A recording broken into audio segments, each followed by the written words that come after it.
It's been called a public health epidemic, and you might be suffering from it. Uh, you feel like you're missing out.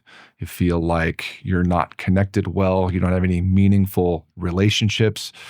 Along with it comes anxiety. Along with it comes depression. And that topic is loneliness. It's an age-old topic, but in a digitally connected era, we are left more socially disconnected than ever. We want to talk about that today. Before we're finished, we want to give you 4 necessities, there's 4 strategies to deal with this. So welcome to Reframed.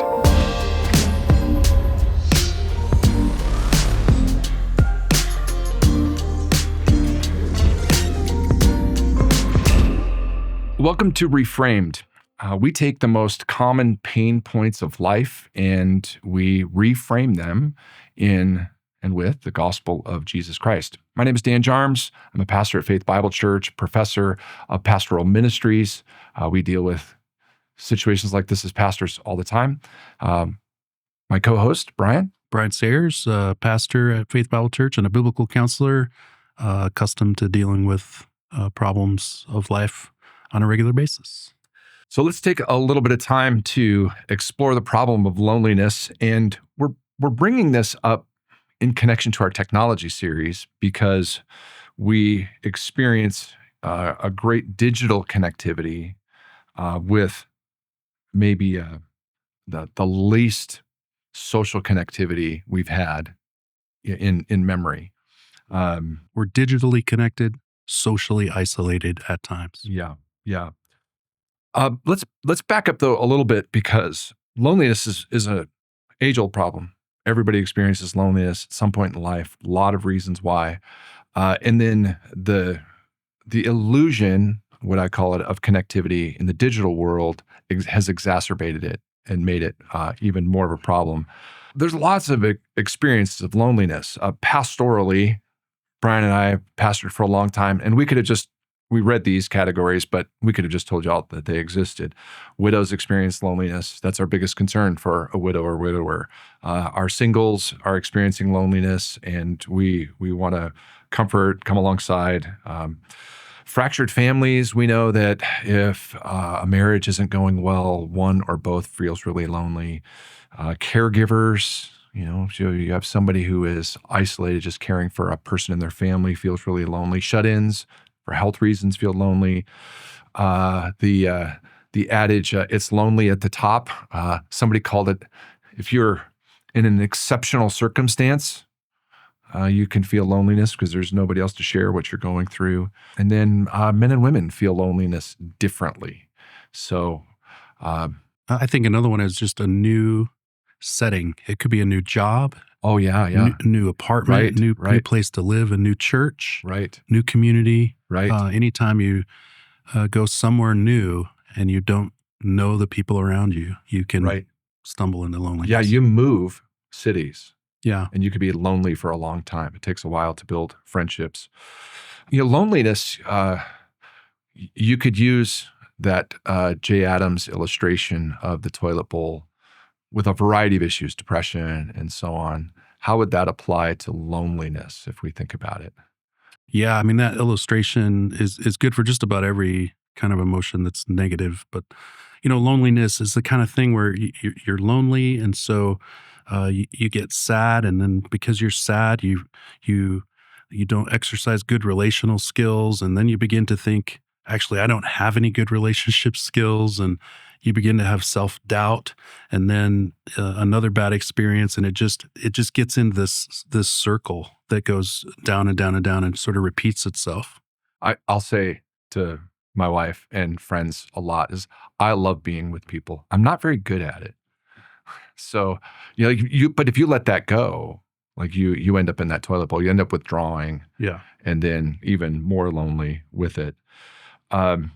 So if we think about that, the statistics just about loneliness, one of the really popular books on loneliness is an antidote to it, Vivek Murthy's Together, and it's a Surgeon General. He was the 19th, 21st Surgeon General. He diagnoses what's going on with loneliness across the culture. Yeah. I mean, the loneliness is I think one of these things that primarily it's a symptom of some other things. It's not usually a root problem. I'm not trying to minimize the experience of it, but just saying it's usually a symptom of something else. And so when statistics say you've got a 50% chance of dying younger if you're lonely, loneliness probably is not the singular cause Right. of a statistic like that, but it is part of a complex set of Yeah. conditions that contribute to Right. poor health. So it's important to think through that. Yeah. So Murthy just would say with correlation studies that people who are lonely are 50% likely to die earlier. Earlier than what? I don't know. But again, we all know it. If a man has his wife die, he is likely to die quicker. Mhm. Like that is, old news, but We use the phrase "he died of a broken heart," right. right? And Right. that's Yeah. yeah, it's certainly a contributing factor. So it's a contributing factor to suicide rates. It's a contributing factor to heart disease, other physical issues. So it goes alongside it. So Murthy would say that it's a national health Right. crisis. As a Surgeon General, Surgeon he General. declared it a national health epidemic Yes. in 2023. Yeah. So significant. And that's a little bit of why we brought it up today. So those statistics are there. Let's talk about it in terms of the goal today is to talk about it related to digital connectivity. So what's happened with digital connectivity that has actually brought loneliness or the social disconnectedness to us? Well, I read this illustration and I thought it was really helpful that we're digitally connected, and so we kind of peer into other people's lives without the personal interaction, and it's almost like we're standing outside their home, looking through the window and seeing their life, but we're not actually relating with them about it. And of course, maybe others are doing that for us, and we want that. Look at me, but what we all do is in those moments that aren't so sweet, we pull the shades, right? We pull the Right. shades on our own life, Right. and the people whose window we're peering in digitally, they pull the shades on theirs usually as well. I mean, there's some exceptions to that, but that's part of what creates it. The loneliness is we just think, well, I have these yucky things in my life, these sad things in my life, these difficult things in my life, and I look and peer through the window of everyone else's life, and they don't have that, and so we kind of just retreat into ourselves and Right. into our whatever it is, sadness or difficulty or trial. Yeah. If you think of how social media works, we have been on trips, different parts of the world, and I kind of say it tongue in cheek because here's what happens. A very well-dressed young lady shows up to a tourist spot, followed by her not so well-dressed cameraman, boyfriend, or husband to take the magical shot of whatever it is to post that on Instagram. So there's a very curated life on much of social media. So that makes the gals say, I don't look like that. I wish I had that. Or they go manufacture their own version. So I'm Mhm. going to curate my magical life to show everybody. And that usually doesn't create deep, intimate relationships. No. That actually creates jealousy, FOMO. I don't have that. Fear of missing out. Yeah, FOMO. fear of missing out. It creates a lot of those things. The second thing, the interactions often on social media are the opposite of connecting. They are harsh, judgmental, unfiltered. So, Or just artificial, shallow. Again, not really touching on the difficulties that we go Right. through, because that's not a great place for that. right. And when people do unload themselves on it, usually we look at that and say, this isn't the place for that. Right. So, what social media is not made for is for deep, intimate, life on life, heart to heart relationship. And yet it gets treated as a substitute for it. So, Hates, Anxious Generation, Murthy's together would identify this real problem in the digital age. in which we've replaced digital connectivity with the social. And both of those are going to cite the essential biology of human interpersonal relationship. They're going to come at it from an evolutionary standpoint. We would come at it from a biblical standpoint, and That's right. We're gonna reframe it we're going to in reframe a it in a biblical minute. worldview. But the point we all get is your body and your mind and your, if we're going to use mental health, your well-being. The biblical word is shalom, the sense of deep peace. If you're going to experience that, you have to experience it with eye contact, facial features, hearing the tone, hearing the interaction, the interrupt, don't interrupt, sort of things that happen that actually help you leave. And both of those cite the statistics of how much better you feel physically when you've had meaningful social interaction than how much better you feel if you got 1,000 likes. So I could post something, get 1,000 likes, and it's going to get one kind of biological response.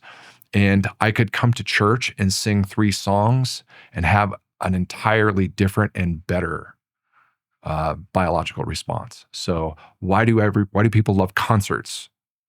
Because it's a shared social experience together, and they feel much better about those than listening to music alone by themselves. So all of those things are part of this situation. So let's maybe unpack a couple of kinds of stories about loneliness. I had a pretty dysfunctional family, and so does everybody. But I had unique features where there were people around, but we weren't really good at relationships. Relationships were often very hostile, and I was really hungry for relationships. But I was also, just like my family, not really able to create great friendships. So I was probably I was a high school athlete, college athlete, so you'd think I should have a lot of friends. I think I felt as much loneliness as anybody else coming from that, because deep, meaningful relationships just weren't anything we're going to do as a family. And maybe that's some of your situation where you just didn't grow up with deep and meaningful relationships. Yeah, my childhood was not that different. I learned to like solitude. I didn't really have a lot of friends. I would spend hours and hours and hours by myself, shooting baskets, throwing a tennis ball against the side of the garage, punting a football across the yard, hitting golf balls. I was usually just retreat to the yard and Yeah. find Where it was safe.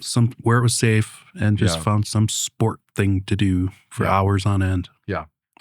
So, we do notice that men and women have different feelings for connection. Talking to a couple gals as we prepared for this, you can be pretty active, and both the gals we talked to about it, just as a kind of a heads up, they're very involved in the local church. They're very involved in ministries in the local church. Their family life is very involved. But often women will experience loneliness differently. So at our age, our wives feel loneliness in empty nest. So me telling my wife, "Aren't I better than 10 sons?" And she looks at me like, "Nah, not really." So there's a lot of those reasons, but that feeling of loneliness can be just worse going through various transitions. I think I've tracked it for years. You feel most socially connected in your college years if you went to college. And then you get done with college, you feel pretty socially connected if you have a bunch of singles that you're doing something with. You get married and you think that's going to heal all your social wounds. You have your mate, but suddenly you're more disconnected from that broader friend group, and you just have one person to connect to, even if they're great. Right. And both of the gals we talked to thought their husbands were great. But they're still, falling short of that. Add to that, as soon as you start having little kids, Right. they are not socially capable of meeting your deepest needs. No. So you love them, but you long for real person interpersonal relationship, there's often a loneliness. So the study I read years ago was from 29 to 35 is usually a woman's most lonely period of her life. She's just in the thick of raising kids and just moving them from place to place. And then husbands and wives are often so busy taking care of kids, they don't often cultivate the meaningful relationships. That's you're not alone in those realities. So imagine what the digital era could do to that to make that feel worse. So I'm watching all of these other social interactions on social media, but I'm still not really getting any person-to-person time. So it might be different for different people. The big concern with media is that it's just not designed or made to bring you those experiences of meaningful connectivity.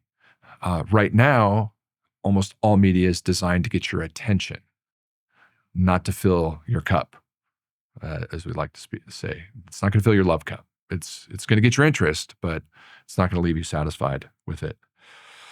So you might have your unique story to loneliness.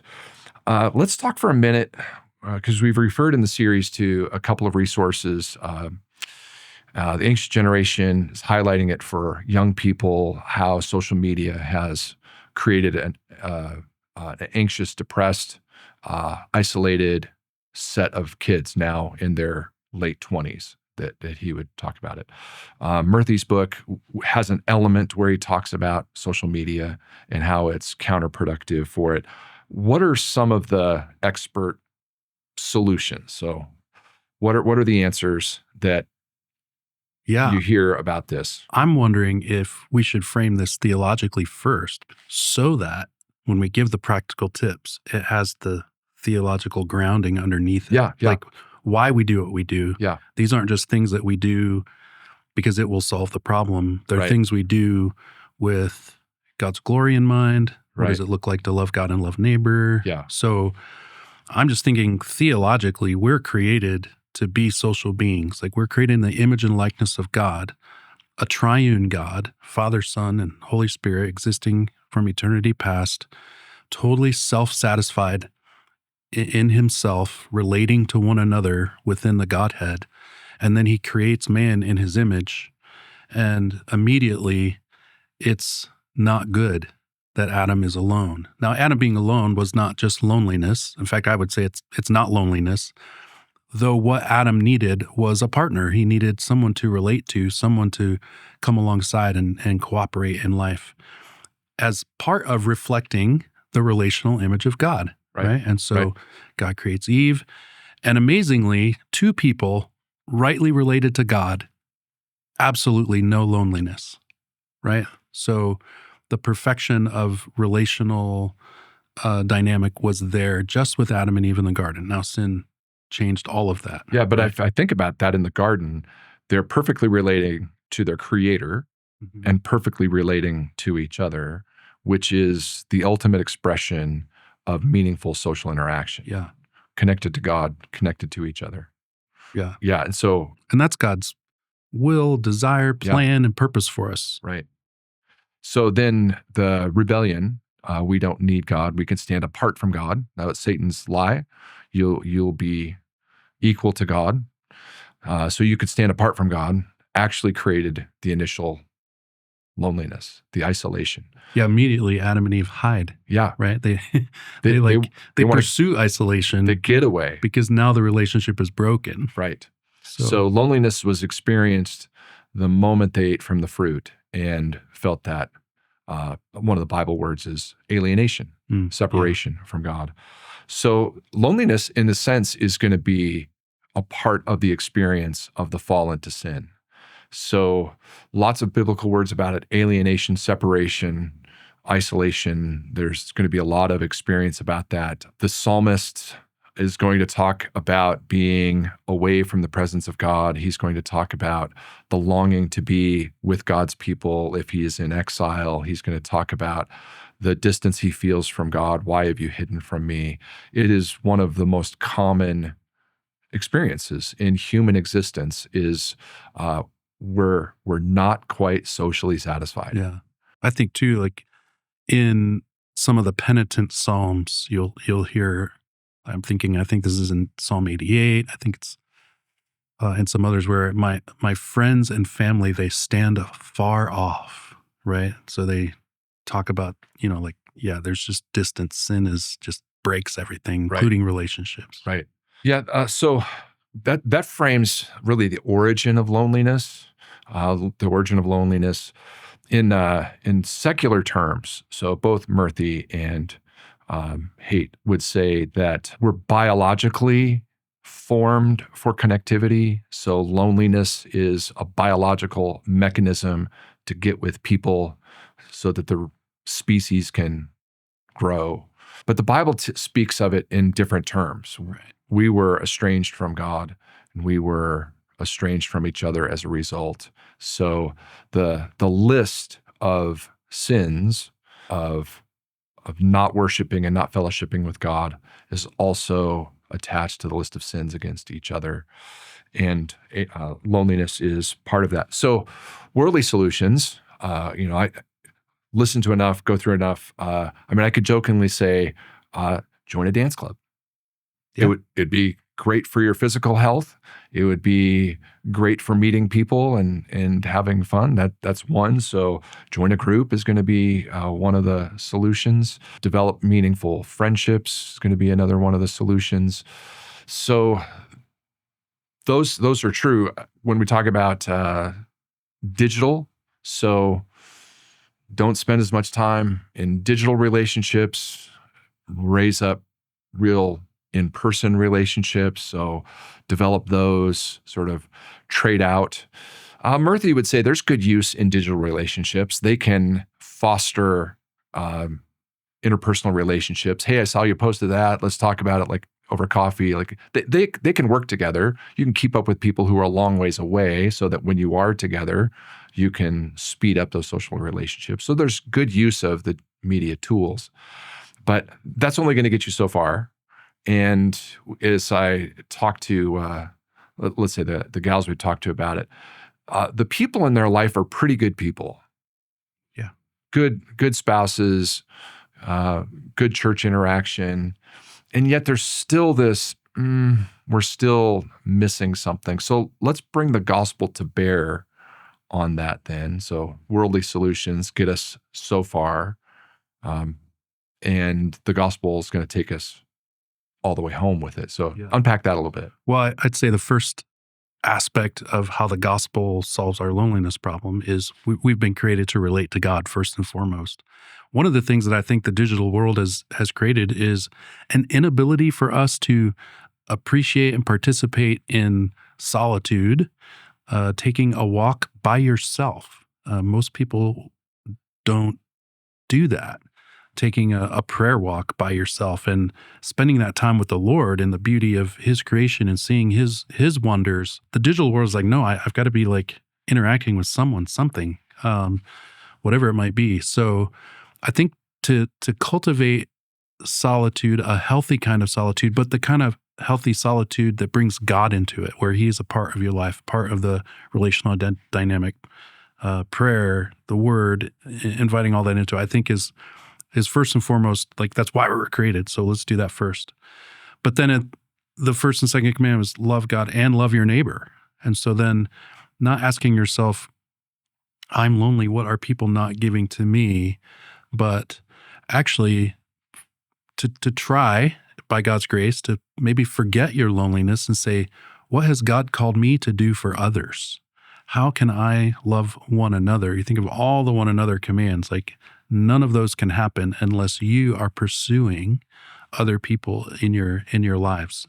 And that's where the practical suggestions, which are good, I think need to be informed and undergirded by things like loving others, doing the one another's for the glory of God. That gives it purpose, right? Beyond just solving my loneliness problem. It gives purpose in other people's lives and the ultimate purpose of bringing glory to God.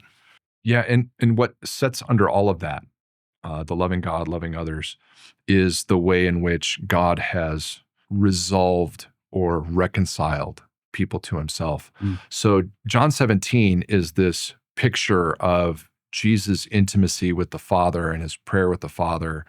And God essentially has taken on human flesh, stepped away.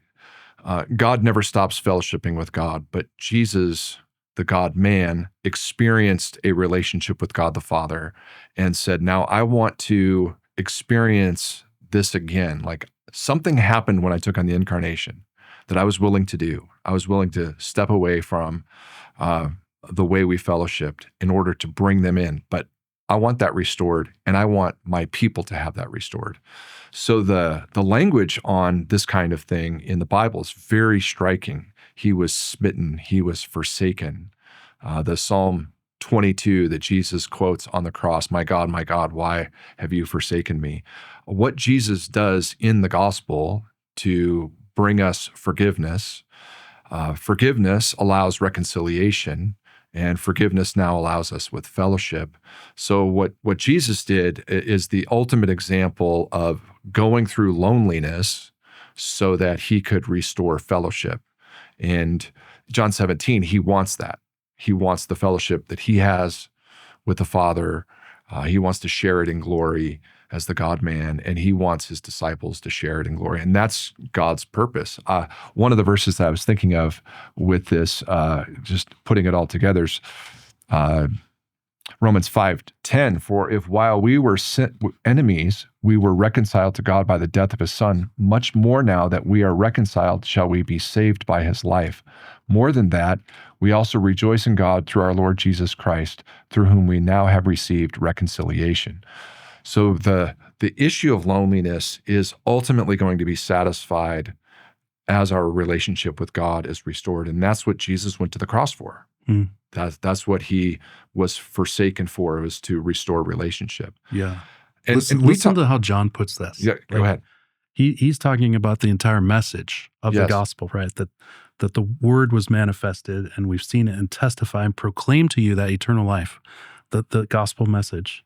What we have seen and heard, we proclaim to you so that you too may have fellowship with us. Yes. A sharing of life, a sharing of relationship, that you might have fellowship with us. And indeed, our fellowship is with the Father and with his Son, Jesus Christ. I mean, so clearly grounding a relationship and fellowship and a sharing of life in the gospel.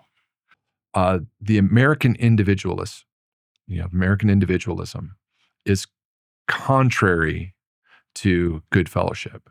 Hmm. So the idea of the rugged individual who can be successful on his own, who goes and homesteads and builds, it is really a fallacy. And what the gospel does is something very different than that. Jesus restores us to himself. And we're used to that. Do you have a personal relationship with Jesus? We might say to anybody, and people are supposed to cultivate a personal relationship with God. But when Jesus redeems us, he does reconnect us with the Father, but he also connects us with each other. And in 1 Corinthians 12, for instance, which is a letter from Paul about church life, he says we have been baptized into one body through the Holy Spirit. So we're actually immersed into a unity with people that's as tight as a human body. So it is integrated. And one of my favorite verses why anybody should be a member of a local church is in 1 Corinthians 12:26, that you may have the same care for one another. Mm. And that expression, if you each have mutual care, is the antidote to loneliness. That's what everybody wants, is that we'd have the same care for one another. So God's built in the cure for loneliness through the gospel and a local church. I mean, if you want the number one tip for curing loneliness, join a church and a small group, and you're going to fight against that. Will you still experience the realities of the fall? Yes, because we're not in heaven yet. But you're going to get the best that there is in this world for it. For sure. So let's just wrap it up. One of the things we said at the beginning is we want to give you, 4 good strategies. These are necessities for loneliness. And we see I think probably the experience of anxiety and depression related to relationships, as much as we see anything, and those are tied to loneliness. Yeah. So, how do you overcome that? Well, I think the secular authorities do have some things right. One of the things that they have right is join a group. Yeah. Like, really, Get out there. join a dance group. Be with people. Relate Go to bowl. people. Like, there's lots of things. Relate to people. The second one that I might summarize from a couple of different points is dip into transparency. So if you're going to build a meaningful relationship where it goes back and forth, you're going to have to be a little transparent. Yeah. So the idea of withdrawing is going to be self-destructive, and the idea of dipping into transparency. So somebody asks, "How's your day?" Like, yeah, it's so-so. I mean, in a group where you see people regularly, you can start dipping into transparency so that they can dip into transparency.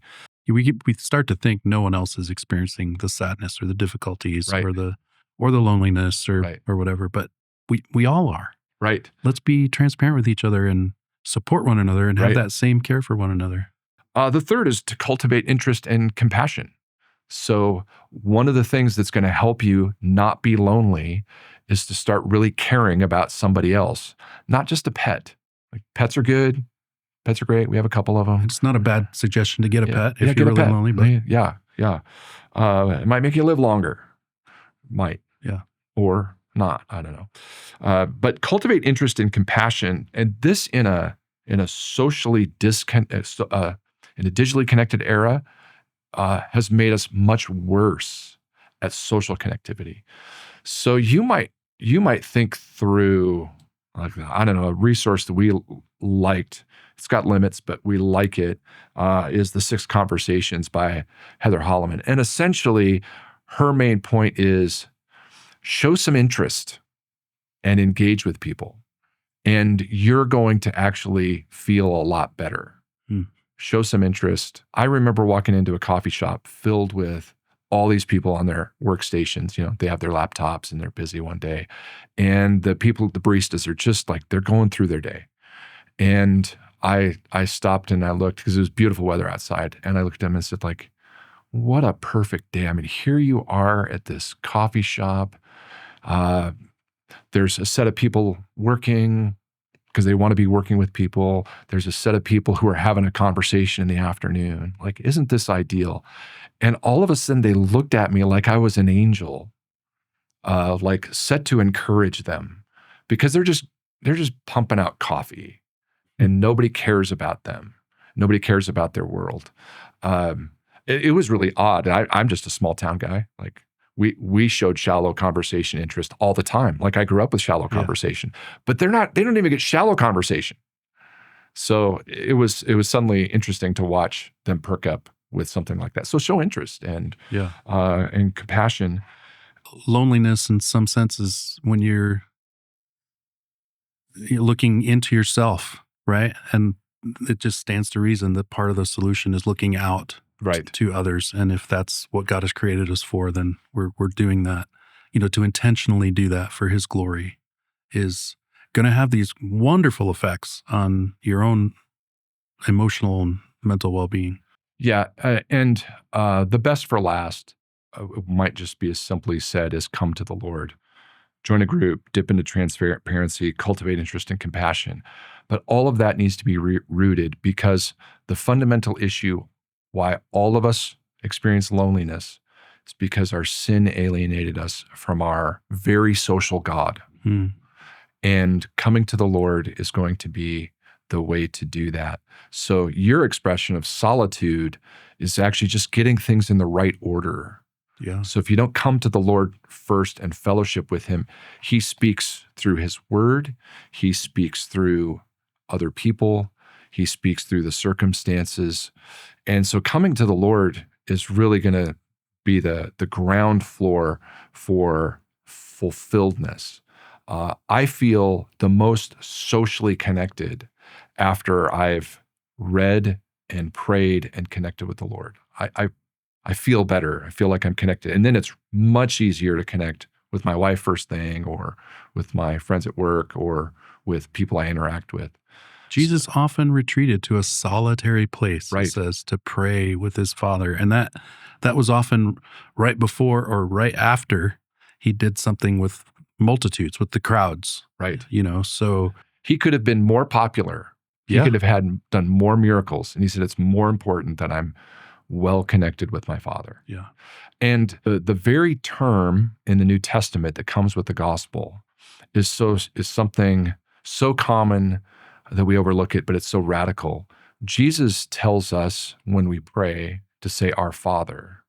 So there's something fundamentally different about the Christian message about coming to Christ, because Christ restores you to a Father, which is a strong relational term, and that's how we can consider him. So that's really going to be the ground of all of those. You might experience loneliness in a lot of different ways. And as we wrap up, we would want to help you. One of the things you could do, we'd say the best cure to loneliness is join a church. So if you don't have a church, you can sure check our resources and we'll give you connections to one if you're from far away. But if you're close, come. Yeah. It takes a little bit. Like every time you do something new, it takes a little bit to start building those relationships. But we want to be a loving community, making disciples of Jesus Christ. So connect you to God, connect you to each other. Do that with us. And if you have any questions, if you have any issues, we would love to help you. We have a host of resources in our counseling center. We always have a bunch of little booklets, and I'm So Lonely by Deborah Howard is really helpful. Matt Collier's is newer, so it Written for teens mostly. and it also touches on the digital connectivity Yeah, issue. very much. So that could be really helpful. So little reads that would give you, but their solutions are really what we have summarized at our end. But we would love to be able to help you with that, and you experience more meaningful and deeper connected relationships. Thanks for watching this episode of Reframed. If it helped you shift your perspective on this issue, check out the links in the description for more resources. Don't forget to like, subscribe, and drop a comment to let us know what topics you'd like us to reframe next. If you're here in Spokane, we would love to see you at Faith Bible Church. Services are at 8:30 and 10:30 a.m. every Sunday. You can find all the details at fbchurch.org. And if you're watching from somewhere else, we hope you'll get connected with a gospel-centered church in your area. There's a link below to help you find one. We'll see you next time on Reframed.